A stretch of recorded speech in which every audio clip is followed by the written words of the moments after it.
SP Balasubrahmanyam గారు park ని నిర్మించుకోవడం అనేది జరిగింది. అయితే ఈ యొక్క పార్క్ నిర్మించుకున్న దాంట్లో పాత్ర కూడా క్రీడాకారులు ప్రతి సంక్రాంతికి ఆటల పోటీలు జరిపే సందర్భంలో ఈ ఖాళీగా ఉన్న ఈ ప్లేస్ లో ఆడేవాళ్ళు ఈ స్థలాన్ని ఆక్రమణకు గురైపోయి ఇతర వ్యక్తులకి రిజిస్ట్రేషన్ జరిగిపోయిన తర్వాత ఈ డివైఎఫ్ఐ ఆధ్వర్యంలో జరిగే ఆటల పోటీలు ఆ యూత్ అంతా కూడా ఇన్వాల్వ్ అవి ఇది రిజర్వ్డ్ సైట్ ని ఆక్రమణ చేయడం అనేది అనేకాంతానికి గురైపోతే ఇక్కడ ఆహ్లాదకరమైన వాతావరణం పోతుందనే ఉద్దేశంతో ఆ యూత్ అంతా కలిసి స్థానిక ప్రజలందరూ కూడా కలిసి ఒక పెద్ద పోరాటం చేసి సాధించుకున్న ఒక ఈ స్థలం ఇది ఆషామాషాగా రాలేదు. ఇది చరిత్రలో తిరగ రాసుకోవచ్చు. ఎందుకంటే 3 రిజిస్ట్రేషన్ జరిగిపోయిన తర్వాత ఆ స్థలం మళ్ళా తీసుకోవడం అంటే దాని వెనకల ఎంత పెద్ద సంక్రాంతికి జరిపేది.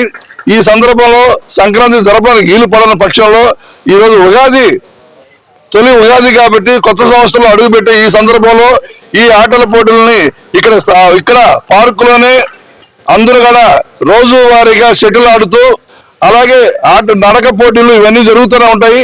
వీళ్ళందరితోనే ఇక్కడ పార్క్ లో ఉన్న పిల్లలతోనే పెద్దలతోనే ఈ రోజు మనం ఆటల పోటీలు నిర్వహిస్తున్నాము.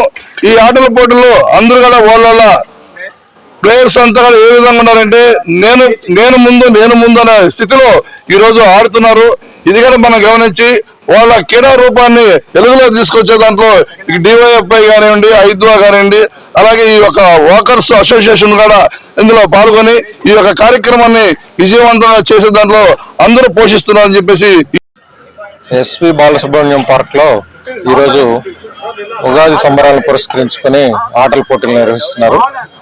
దీనికి ముఖ్యంగా మహిళా సంఘం, డివైఎఫ్ఐ, అట్లాగే పార్క్ వెల్ఫేర్ అసోసియేషన్ వీళ్ళందరూ కలిపి సంయుక్తంగా ఈ ఆటల పోటీలు నిర్వహిస్తున్నారు.